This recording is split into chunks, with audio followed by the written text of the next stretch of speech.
I want to welcome you all. I'm a member of the Executive Board of People Powering Public Education Lafayette.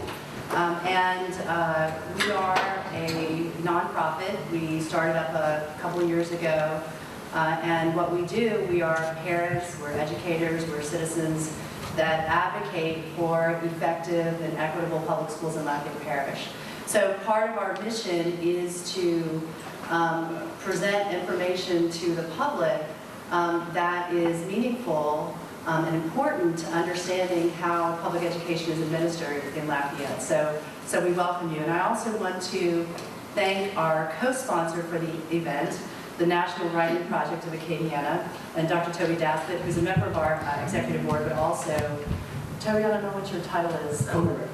Co-director of the National Writing Project, which is an affiliate of the National Writing Project, which is a network of writers and teachers around the world that seeks to improve the teaching and writing in all levels of the educational system at Acadia University. So thank you very much to the National Writing Project of Acadia.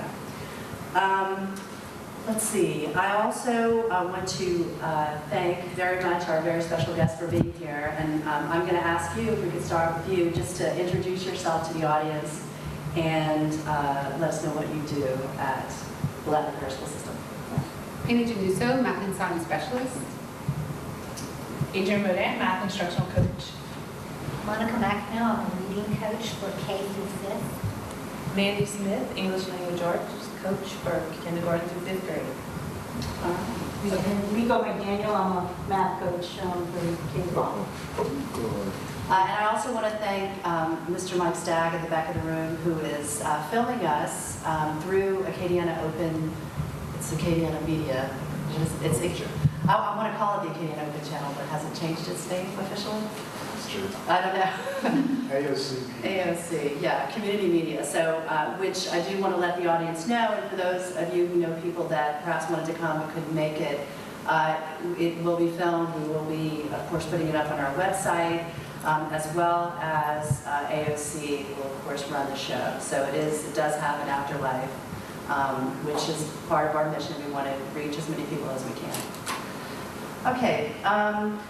So the program format, well, actually, let me introduce this first. So one of the things that people did in October of 2014 was we hosted a forum on the school performance scores, and we invited 4 people. We invited Dr. Frank Delfabro, who is an education policy professor at UL Lafayette, Dr. Patrice Peugeot, who's the superintendent of Ascension Parish Schools, Noel Hammett, who is an education scholar, a former president of the Louisiana School Boards Association, as well as Tom Spencer, who's the director of accountability. And we invited them to come to this particular forum to talk about the school performance score, or the letter grade system. Each of them discussed different aspects of it, but we felt like we needed to continue that conversation, that we understood that the school performance scores, in large part, are derived from the standardized tests that our children take.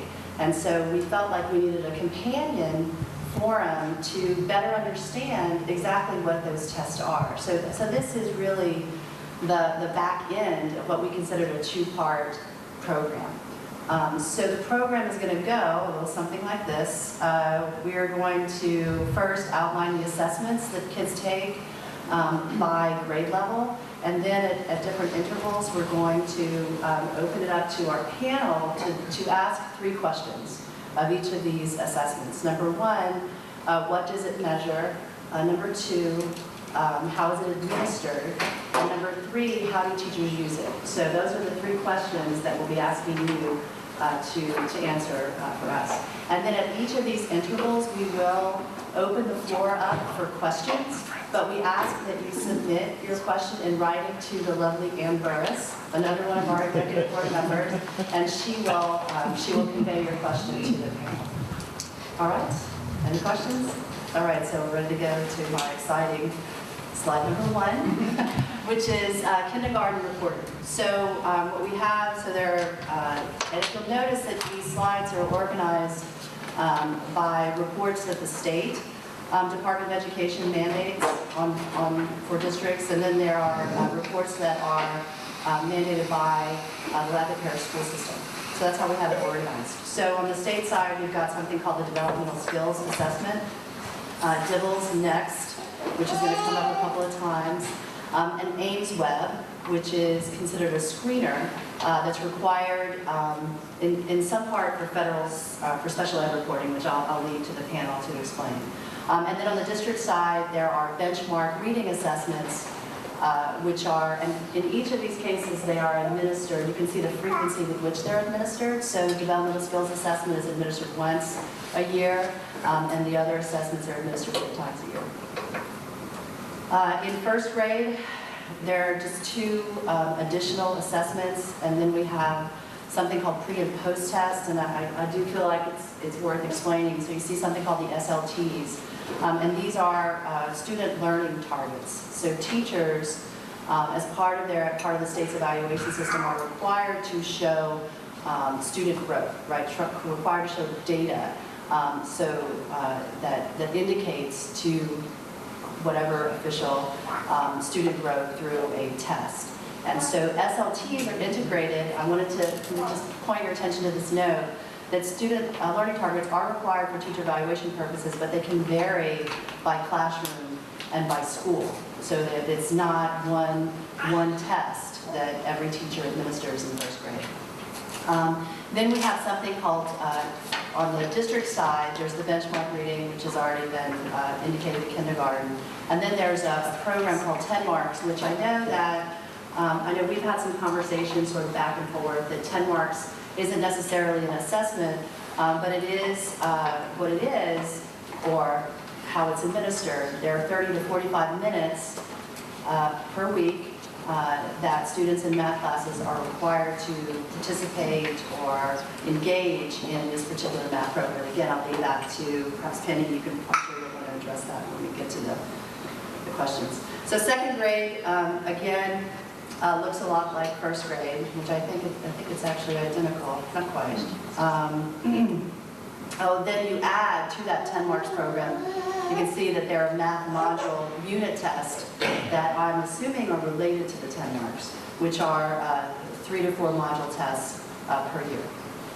All right, so that leaves us to, now we can open the floor. So I'm not sure who wants to start with the developmental skills assessment. I can do that one. Okay. So the developmental skills checklist is administered once a year at the beginning of the year to all kindergarten students.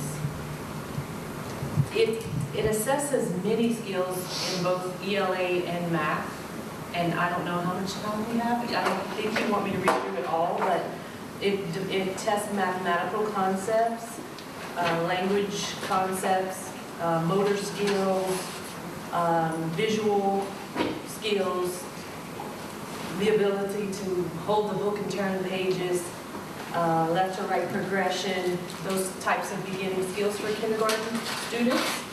It's administered one-on-one, and it's different from school to school. Some schools may have one section of the test administered by one teacher, so the child would go to different teachers, but still in a one-on-one setting. And it's used to give teachers a baseline of where kids are and how they're scoring, and it helps with building equitable classroom settings. Yes? I'm a kindergarten teacher. I've never been privy to that information. Usually the principal, or in the past, in the building that I was in before, the principal would use the information to gather and create classes. So it could be used differently in building to building. I think it's also required by the state because Right. they want to know if students are getting to kindergarten ready to learn. So how measuring how they are entering kindergarten When is it? When is it? at the right before school starts. Where Yeah, they actually it's kind of one of their building measures. classes. Yeah. Yeah, before they even. So it's more of a state mandated. I think at one time we even gave it at the end of the year, as well, to see how they grew. Right. And but we could as a district say we want to do that, but we didn't because we felt like there's already enough assessments. So we were trying to, yeah. And I guess I do want to say a little bit about that. Before this meeting occurred, we, as a district, have been working very hard to say enough is enough. We do need to limit some of these assessments. We are giving anything that we can control, combine, or something, so that students don't, I think our ultimate goal is the same, to limit some of the assessments that we give. And I know that you sent me that slide, and we will have that. I'll let Okay. you, talk more about that at the end, yeah. So what about DIBELS? DILUS is, again, it's an English language arts based assessment, and I can read off some of the assessments that are given. It spans from kindergarten through 5th grade. In kindergarten, the students take a first sound fluency test, a letter naming fluency test, phoneme segmentation, and nonsense word fluency. 1st grade takes nonsense word fluency, phoneme segmentation, letter naming fluency. 2nd grade also takes nonsense word fluency and oral reading fluency with a retell after the reading. The 4th and 5th grade, oral reading fluency and an assessment called DAYS, which is a closed type passage where a word will be missing with 3 choices, and the students are testing comprehension to choose the word that fits in the blank.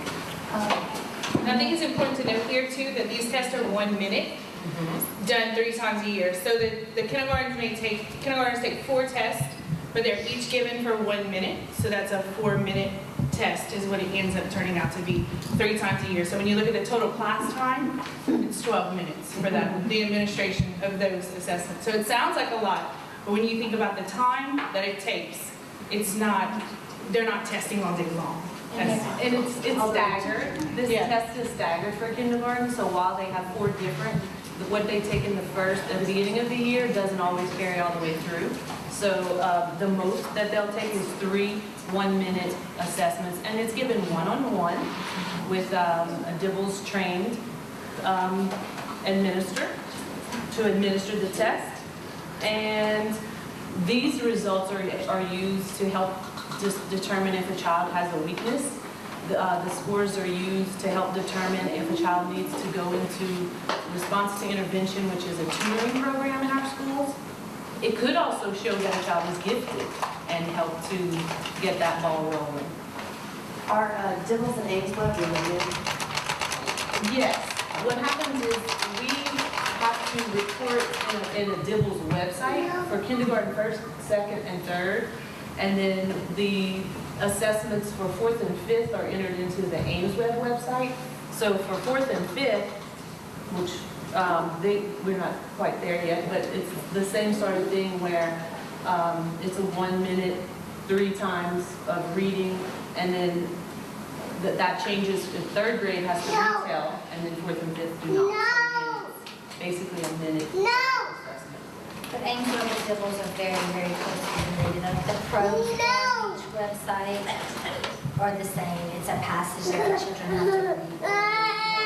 So they have a lot of the same type of tests. It's just one company builds it or another company builds it. Okay, what about the benchmark reading assessments? Okay, so benchmark reading assessments, they're assessing fluency, accuracy, and students are retelling to show comprehension. And again, it's administered one-on-one with the teacher, by the homeroom teacher. And this will help to confirm or disprove a letter level that the student is currently working on in a guided reading, small group reading level to show that it is indeed a good level, or to help determine if it should be bumped down or bumped up. And that happens 3 times a year for kindergarten, but this year it was optional at the very beginning of the year from school to school. So 2 to 3 times a year, 2 for sure. Some schools chose to take last year's reading level, and we went down a level to make sure to bridge the gap from summer loss, and then keep going from there. But not kindergarten. Kindergarten had to take it 3 times because they Didn't have a year have before. before. Okay, and maybe somebody can talk about the pre and post test and how that's integrated as a state report. So all teachers have to write a student learning target for their students in their class. And so they have to have some type of pre-post assessment to measure the growth of the students. So we do try to give some opportunity that all teachers can have some similar assessment. So in some cases, I think that some of the teachers use the DIBELS, or I think for ELA purposes. I know that for kindergarten in math, we sometimes say you can use the DSC as far as the skills on there, or the report card, the kindergarten report card skills, to try to make sure that whatever is kind of consistent, within a campus or across the district. We do make recommendations, but that's between the district, the principal and the teacher, as to what that final assessment is. Can I Sure. just see if my understanding of it is Sure. correct? So the student learning target is basically they're looking for growth. Right. And the teacher selects it with some assistance. Sure. And so it has to be something that's measured early on and measured later. And Right. then you see the growth. So basically the teacher shoots for a certain percent of growth or a certain type of growth. Sure, by a absolutely. certain measure. Right, so you may take a pre-test, and that you would administer, in most cases, this exact same test at the end of the year to see how they, maybe they made a 30% on this assessment, and you're looking to see that maybe each student grows by 20% or 5 questions, or it's written a lot of different ways, or that they need a certain percentage on the assessment. And you don't have to choose one specific assessment, it could be certain. Right. You have to show growth. We do make district recommendations, because schools are like, what are we going to use, what are we going to use? So we do that, but it's not necessarily mandated that they have to use this one. It really becomes a conversation between the teacher and the principal on what I'm going to use, what the principal is comfortable, what I'm comfortable with saying, this is how much I want my students to grow. So we just provided a way to measure. So for first grade, we created a pre-test for what first graders should know by the end of the year, and the math department put that out. And some teachers chose to use that because it's a measure of what the kids are going to learn. And so they want something that's attainable, and so that's what we provided them with. And it's, they use it, but they choose it's a conversation really between the teacher and the principal. So currently, we're using 2 different measures right now. We're using DIBELS, Ames Hub, and we're also giving this pre-post assessment, which is in some cases different. So for some grade levels, for some subjects, they may use DIBELS as their pre-post assessment as well as their SLT pre-post assessment. We're trying to find, and we've narrowed it down to a couple of different vendors that we feel we could make that one thing for everybody.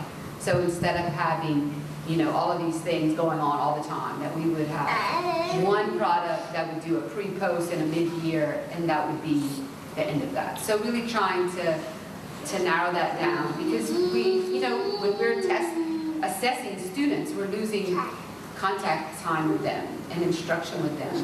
And so and just to be more efficient, and I think it's best for students. So we are narrowing that down, and we have a committee of teachers and administrators, instructional strategists kind of working with us, that decision hasn't been made. Any other questions? Speaking to another question, recognizing that the DIBELS is short for each student, but wondering how that affects the classroom. If it's administered by a different teacher, does the child need to leave the classroom, and how does that sort of affect the overall testing time, classroom time, and the DIBELS They time? have to be DIBEL trained, first of all, the teacher cannot give her own students the test. It has to be an outside administrator. If it's a teacher that does it, then the teacher might be doing the classroom next door or whatever, but you're not supposed to administer the test to your students. And usually, I know at the school I was at, for the whole class to get done in less than 20 minutes, we had like 12 of us working, and we just popcorn the kids in and out as quickly as we can so they could get back to class. I think it's worth mentioning that, and I see the value of Dibbles testing, I truly do, because I use it.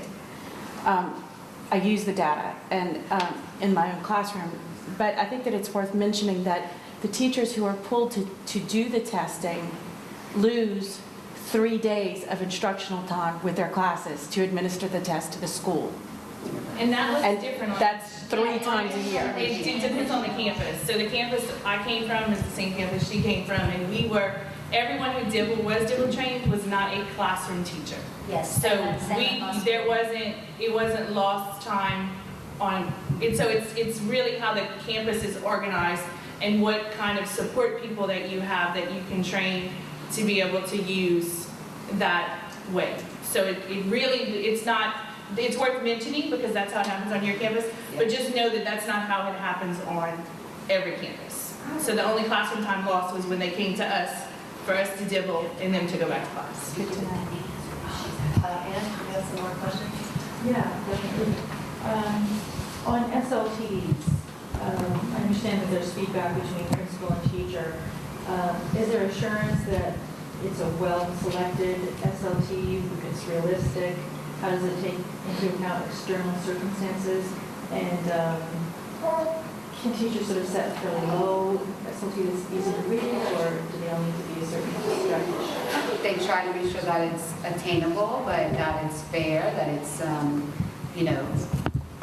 we're not setting those, so it's kind of hard for us to speak to them, but just from what we know, I'm just saying that, most administrators are not going to, make sure that everybody's going to fail, their SLT, that's not what they want, either, but to be able to show growth. There are circumstances like attendance that teachers can remove students that were there more than, I think, 80% of the time. So if the student was there less than 80% of the time, if they came in late or had excessive absences, they're removed. And if there's some fear, usually mid-year, a principal will, if the teacher has concerns, or maybe this particular group of students, or, maybe she was ill, or he was ill, or, those kind of things, they can come back to the administrator and do some tweaking of that, or rediscussion of that. So it's not like one-time shot and then, never look at it again. And your kids that are counted are your kids out of October 1. So if I get a kid on October 2nd, that kid is not counted towards my SLT. So it's just my roster as of October 1.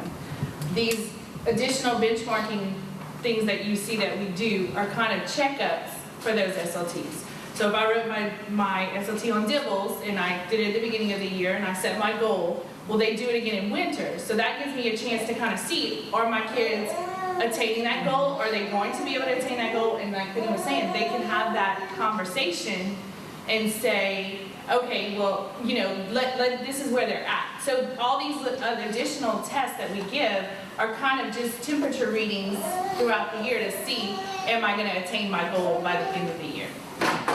Can we, are there questions that might be applicable to the next group, or should we, or do we need one more? Accelerated reader. Is accelerated reader also recording? Yeah, I thought about that later, that there are things that we don't have on here that we probably could, if, especially adding 10 marks. There's other things we do that, there's success maker, there's 10 marks, there's accelerated readers, a couple schools do in math, there's other things, yeah. But is accelerated reader required for district reporting? No. School-based. It's school-based, so that they can get their proximity of reading, so that they can choose a book that's on their level that they're capable of reading. I think all of our schools have it. I think all schools have it, but I don't know if it's a requirement. Like, you can't say it's required, so to speak, but all schools probably do give the STOR test, and the accelerated reading program is going on. And one of the products we looked at was the other side of that circular, So we're going to stop again after 5th grade, and so maybe we can, some of these questions will. Yeah, put it in just 10 marks. I guess it's really applicable to every Maybe grade. address it after this. Okay. Yeah, we'll address that. All right, so third, fourth, and fifth constitutes the next category, essentially upper elementary. So a lot of the assessments are the same. You've got Dibbles, Ames Webb, or one and the same. ILEAP, of course, is added in third grade. Park assessment, which is administered through two different periods for ELA and math, and then, of course, the pre and post test related to the SLTs. And then on the district side, there's a new element, data director, which is in ELA, social studies, not yet science, but ELA and social studies. And you can see the frequency with which that is reported. And then, of course, the math module units, unit test, 3 to 4, and like I said, the 10 marks assessment, and of course the benchmark reading assessment. In fourth grade, there is, of course, it's the LEAP, it's not the ILEAP, which is for science and social studies. I probably should have put that in there. NAEP, which is, it is a select student, select students, and this is a federal reporting, so it technically, I suppose the state has to comply. But it comes from a federal mandate. And like I said, it's just fourth, I believe 8th grade, and maybe 12th grade. It's just fourth and 8th. So that's a small number of students. And then on the district side, the only other assessment that's added is science, which is an optional assessment. 5th grade. 5th grade, again, it's back to ILEAP and not LEAP, and then I believe the district slide stays the same. So we'll go ahead and move to Can we that. go back to that slide and continue on target? Yeah, sure. Yeah, this one? Yeah. Okay. So when you get to 4th and 5th grade, you start to have teachers that are really just teaching one content area or two. So, you know, we just have math and ELA pre-post tests, but it really is every teacher has to have at least 2. So if they, you know, just so that you know, like as you get to middle school and even to 4th and 5th grade, where teachers start to just teach 1 or 2 grades, teach more than one class, you know, they will have to have multiple SLTs. So they may have one for their math class, one for their science class, or that kind of thing. So we don't have social studies in science, but it could be in there as well. And when you go to data directors, so before this year, we print all of these module assessments. And again, that's just a way of saying, okay, a teacher's taught some content over a unit or a module, and we want to just have a check. How are they doing? How are they retaining that information? So we know that they can retain from week to week, but how do they retain over the course of 6 weeks or so? So when we have a module assessment, it's just a check of how they're doing with the content that we're teaching them in the classroom. So whatever classroom that is. So that's what data director does, gives us those module tests. It kind of gives us a check along the way to say which students are mastering, which students aren't. Do we need to enrich some of them? Do we need to remediate some of them? What skills did my students overall perform lowest on? How can I address those standards as I move forward in my curriculum? So that's what those types of assessment give. And it says it's state district mandated. The point is that we have access to the data, but without teachers actually using that data, reflecting on that data, that's the most important part of the data, is what teachers do with it in their classroom and how it helps them guide their instruction. So for me to have the access is good. I can see overall and over time, like what skills have been consistently low. Maybe what kind of PD do I need to maybe give teachers or help teachers with, or how do we need to tweak our curriculum maybe to make sure that we have more time spent on that content. So we use it for a lot of different reasons. Same thing is true with 10 marks module assessments. Same thing is held true with that. So science is not mandatory. I'm also the science, K-12 math and science supervisor. So this year we went to not printing assessments for our schools, and the expectation is that they all take them online.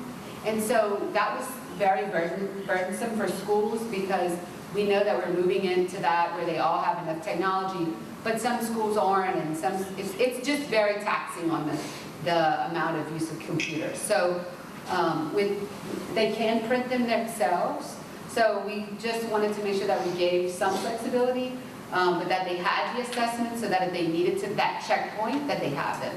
So they have access to them.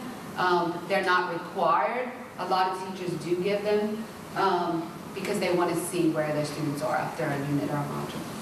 So going to 10 marks. 10 marks, after a year of our curriculum, one of the things that teachers told us was that they wanted some kind of other resource that helped, that was really aligned to the standard, the Common Core standards, and that they would have access to, and that they could use on an ongoing basis. I don't know, what else did they ask? Am I saying anything? Okay. So we were looking for a product. Data director test items were really not very well aligned to the new standards, so we felt like we needed something much better than data director for math. And so we found 10 marks. 10 marks not only had the module assessment piece, but they had the assignment piece, which gave teachers data, feedback, day to day. So they could assign what they needed to assign on 10 marks.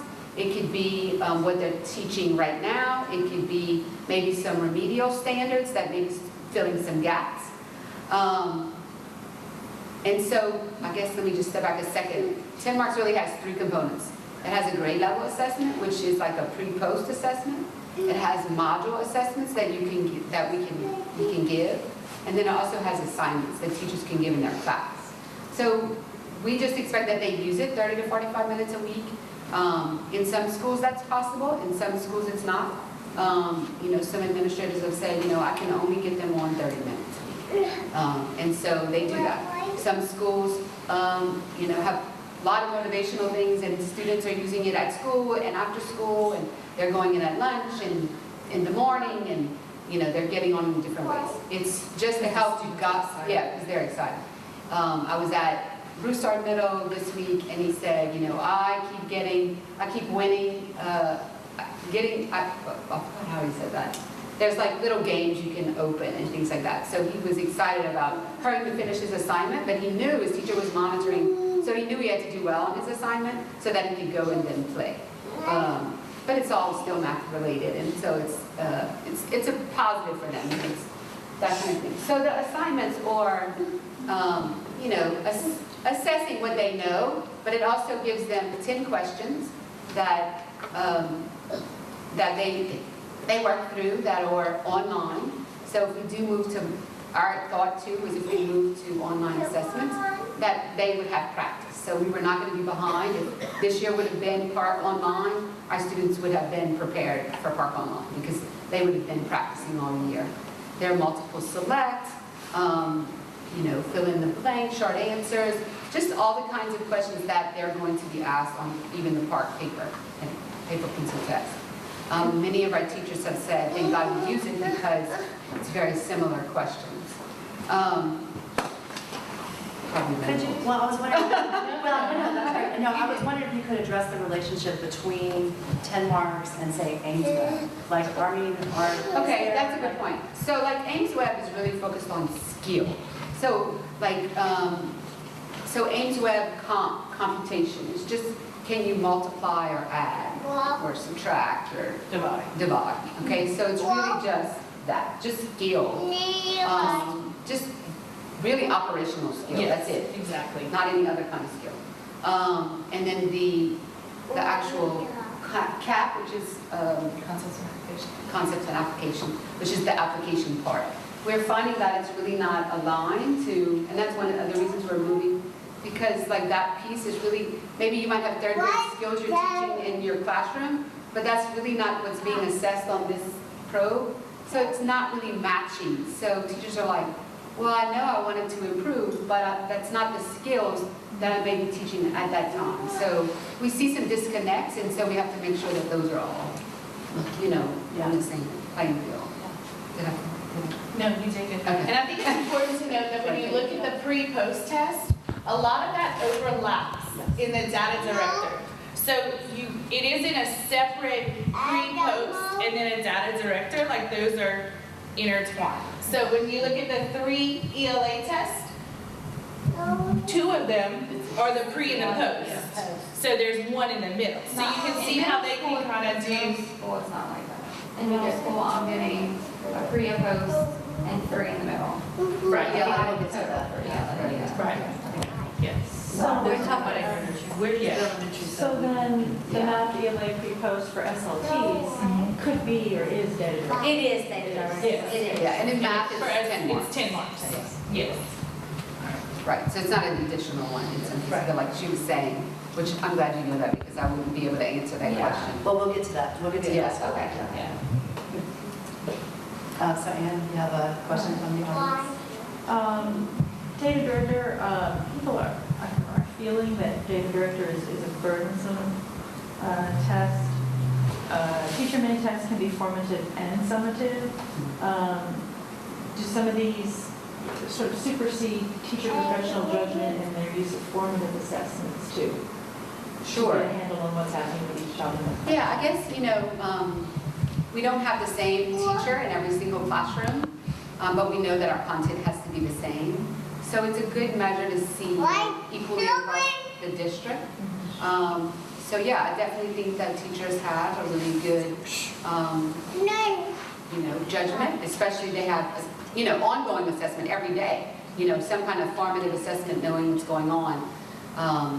Weekly assessments as well. The whole point of that is, like I said earlier. So is there still room for formative assessment? Oh, teacher mini tests? absolutely, Yeah. yeah, definitely. That's mandated by the state that they have those and they have grades and things like that. Right. And with the data end of it, a lot of times schools want to know how my 3rd grade students did compared to other 3rd grade students. So by having this avenue, we're able to give reports on that if the school or the grade level asks for it. They want to know, if what we're doing here matching what everyone else is doing or how everyone else is performing. So I know that data on that level helps to provide that information for teachers. Time for more questions? All right, Park is not promotion time this year, so teachers will be running SLTs on that. It's a very new assessment. LEAP has been promotion time in the past for 4th and 8th. Is LEAP at all promotion time this year? The only leap that they're taking is science and social studies. So Park is giving us our ELA and math, and the LEAP is giving us the science and the social studies. And there's a March Park and May. How is information delivered to teachers from data director? What do teachers see? So teachers have access to their own data. They can pull their own data. They can look at how students scored on every single item, like what's the most, let's say you have questions 1 to 15 or 1 to 20. They can see the majority of their students, how many got it right, how many answered B, it was the incorrect answer, and most of their students answered B incorrectly. They can say, well, they made this mistake.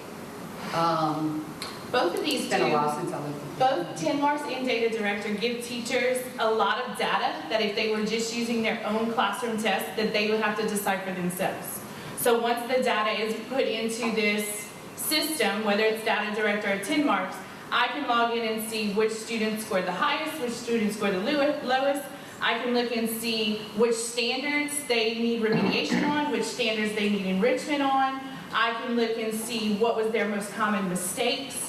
When I log into an assessment for 10 marks after it's been given, it tells me the 3 most common mistakes. It tells me which students made those mistakes. 10 marks will then assign a playlist or a remediation right through the program. So whereas before, if I gave a math assessment, I would have to go, okay, I know who I need to remediate, where am I going to find the materials to remediate, and where I'm going to find the time to remediate to make sure your needs are met and your needs are met, whereas 10 marks does it within the system. And so the teachers go in and accept the recommendations that 10 marks makes, and it then gives the students their playlist. Data director gives you the data, but as a teacher, you go in and you figure out how am I going to remediate. So data director is more just, here's my data spit out real nice and cleanly, and I get a lot of reports on my students.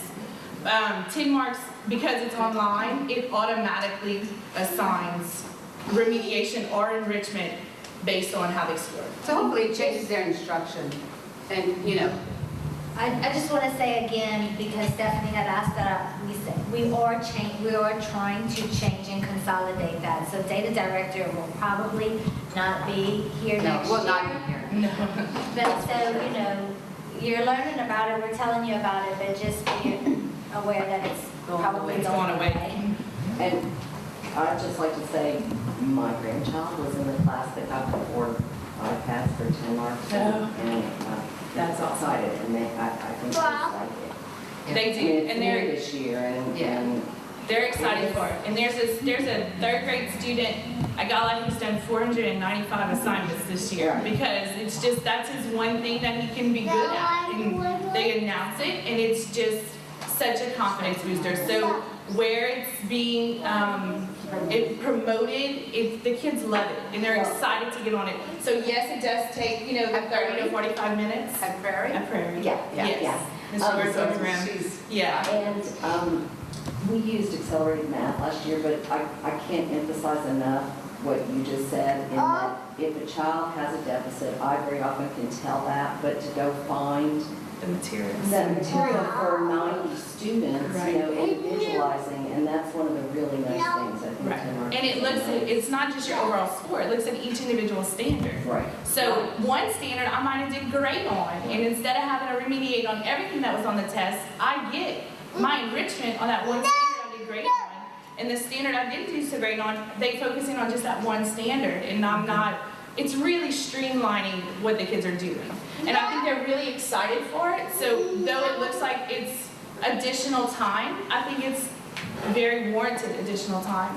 And the kids are wanting to do it at home and wanting to do it whenever they can to get on, because they do have that, And it's taken some teachers a little while to it get doesn't used at to your it. house, yeah, You know, exactly. it's taken a little while for, you know, it is, in a sense, additional work for teachers because it's a program they have to learn. We have given PD at every PD that we've had this year on 10 marks.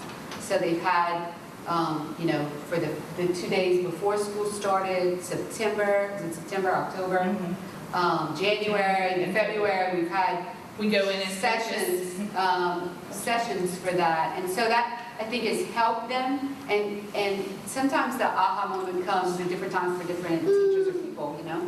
And so one of the teachers, somebody was telling me this the other day, that a teacher said, I had to apologize to my students because I hadn't really wrapped my mind and understood the program, and now that I do, wow, I'm so excited, and so are they.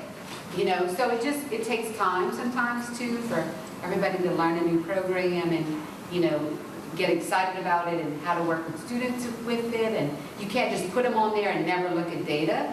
Like, it's not going to work for anybody. You know, it's really about being teacher driven.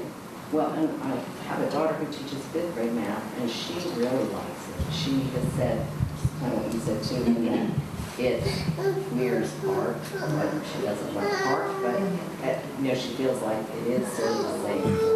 So, preparing our students.